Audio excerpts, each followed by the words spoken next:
Good morning, everybody.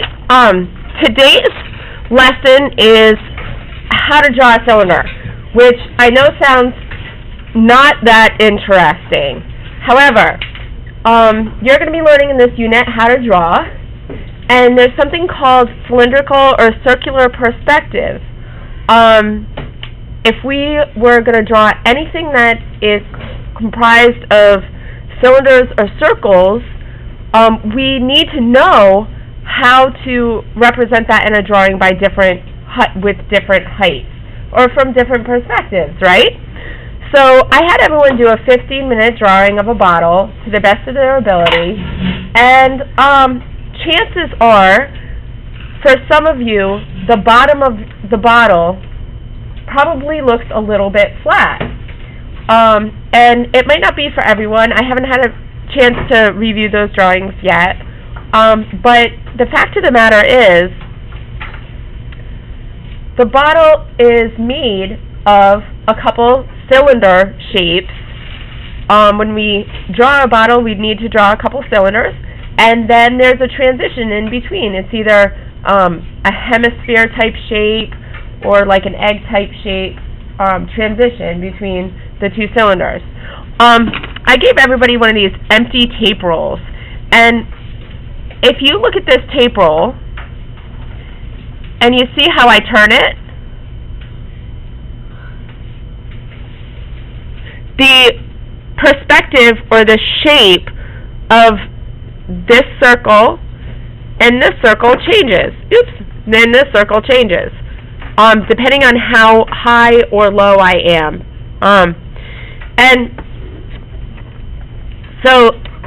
And this line, or this side, is always completely parallel with this side.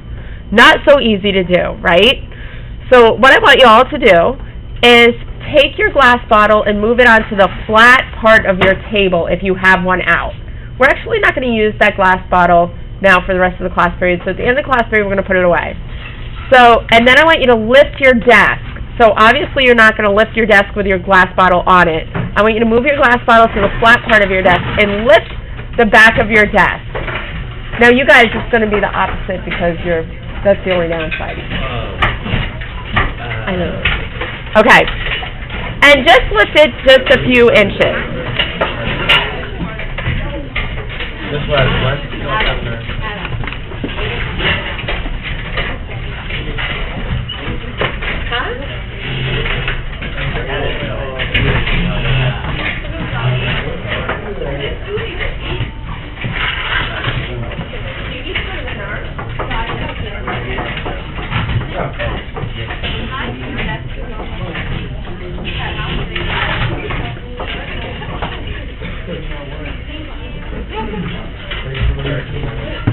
Okay. The next thing you're going to do is sit in your seat. So if you're a righty, your sketchbook is at the right side of you, and if you're lefty, your sketchbook is slightly on the left side of you. This will allow for a flow of movement with your arm while you're drawing. So notice, like, my sketchbook's at the right of me, and I want to be able to swing my elbow back and forth, so I really get like a free moving line. Okay? And what I want you all to do is practice drawing a line that is parallel with the sides of your page. Now, if your sketchbook is crooked like this, it's really going to be hard to draw a straight line. So you want to make sure that the edge of your sketchbook is parallel with the edge of your desk. And if you're a righty, your sketchbook's on the right side of your desk. And if you're a lefty, that your sketchbook's on the left side of your desk.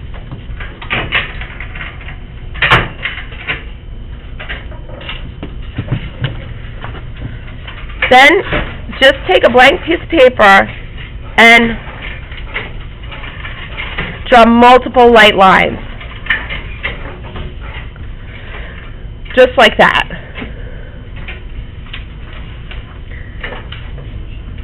Now this could be really hard to do if you have a hard grip on your pencil. So if you're finding that your line is kind of like this, you're probably holding your pencil too hard. So you really want to hold your pencil lightly and allow your elbow to swing back and forth to make a light, straight line that's parallel with the side of your page.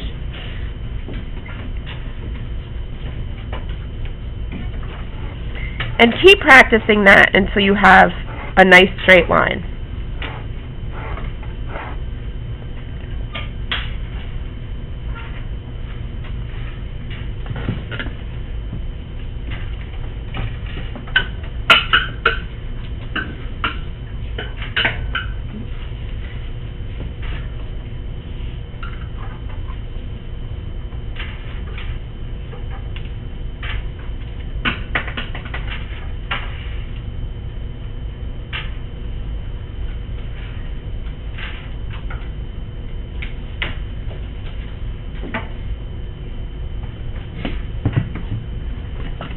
Okay. Next thing I want you to do is draw a circle. What? Are we in pre-K again? Okay. We probably have learned to draw a circle like that. What I would like you to practice doing is hold your pencil like a conductor, very light in your hand,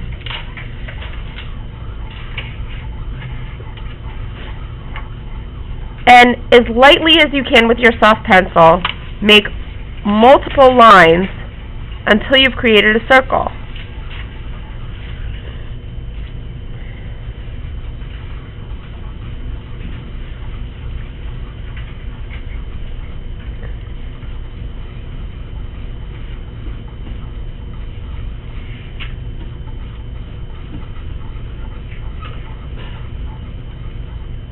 Again, it's important if you're a righty to have your sketchbook on the right-hand side of you, and if you're a lefty to have your sketchbook on the left-hand side of you.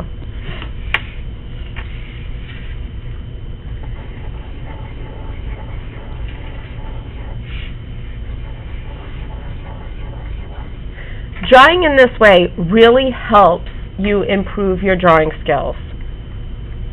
You might be surprised to find out that when we get into Art Major AP, those drawings that you see that are maybe in the hallway that look perfect, they really took a lot of time and there were multiple lines in order to create that perfect line. What absolutely did not happen with any of those drawings is that a student were just to approach the page and get every line correct the first time that they put it on the page. So any advanced drawing is representative of multiple layers of line making until the perfect line is resolved.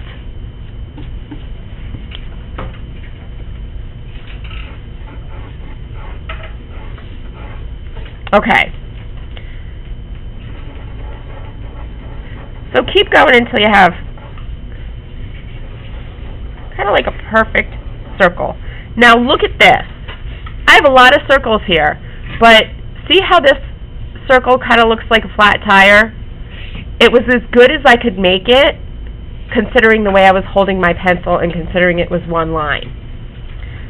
But this one looks a little bit more geometric. If I was towards the end of my drawing, I could erase all the incorrect lines and leave the best line or the best group of lines.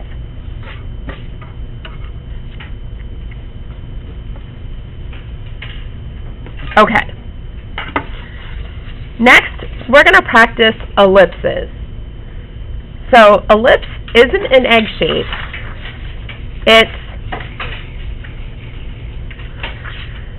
It would represent a circle on a cylinder at an angle. Look at this line right here.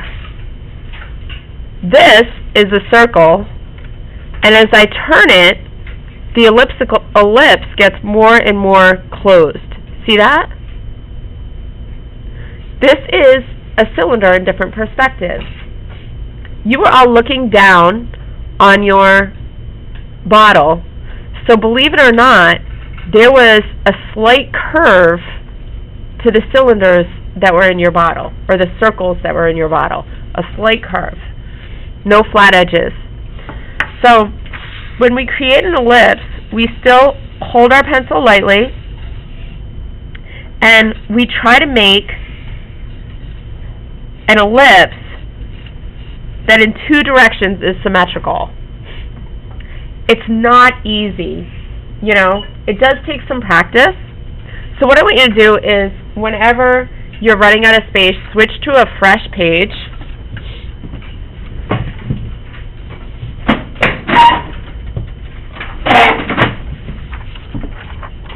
And practice with me your ellipses.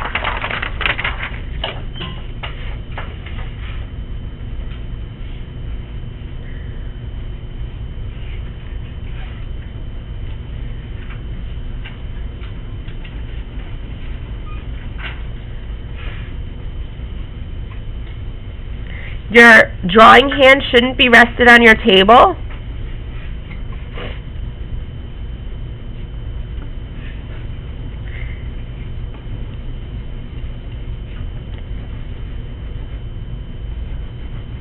And your page or your sketchbook should be parallel with the side of your table.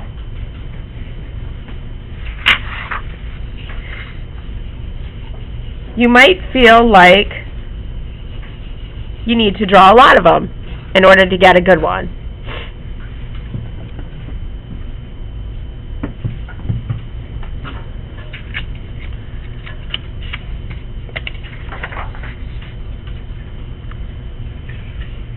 Once you feel confident in that shape, and you might not today, you might feel like you've got to practice outside of class, or you might feel like, you know, you'll have to practice a little bit tomorrow. I want you to think about height. If this is your point of view, let's make an eye. Okay. The higher I go on my page, the more of the bottom of the ellipse that I can actually show. The lower I go, look, this is my point of view. I can't really see the top or the bottom of the ellipse, but look at these lines. See how they're curved? The top and the bottom line is curved slightly. It's still not flat. I go lower, and look at what happens. If this is my point of view, and I go lower, I see more and more of that top ellipse. And what happens, okay, I'm going to try to turn this neck a little. What happens as I get lower is this curved line is actually parallel to this curved line. Does that make sense? So watch this. If this is my point of view,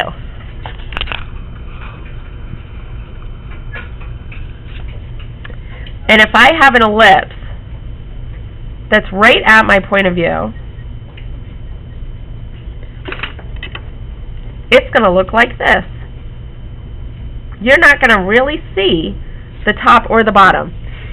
If you don't know what I mean, take your ellipse and put it right in front of your face like this.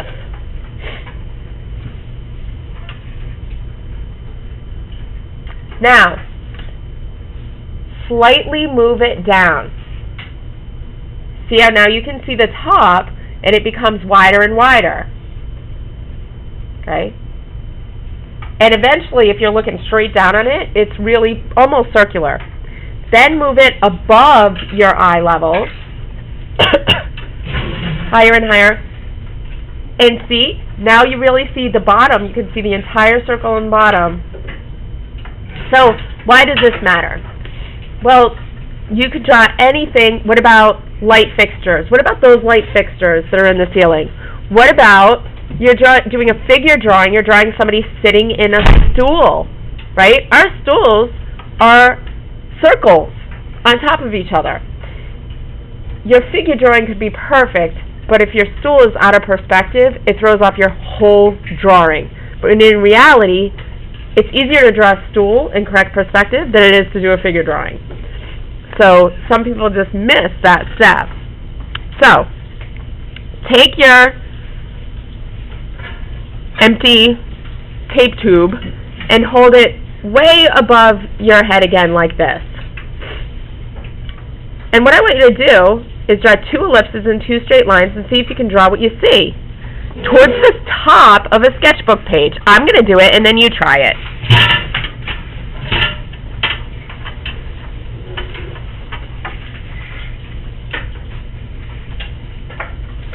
Two ellipses.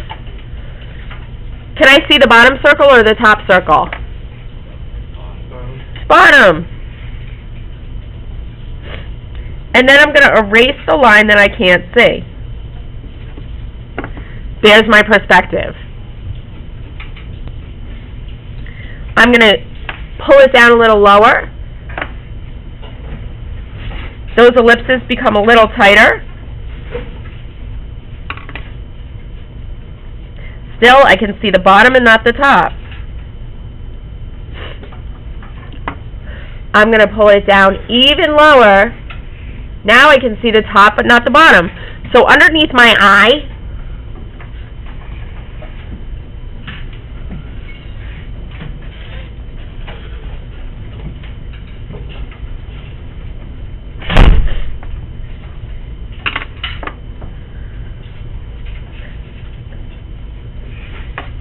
I'm going to draw an ellipse, and what that ellipse looks like, I'm going to draw a pair of ellipses, and what that pair of ellipses look like, and what my cylinder looks like when I have it below my point of view.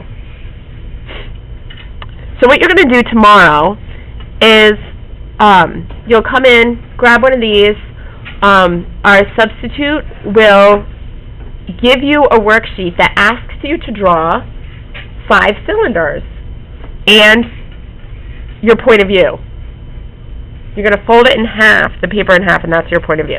It'll be step-by-step instructions. You probably will have to practice ellipses and straight lines before you do it. And then I'm going to have you draw 5 cylinders in correct perspective.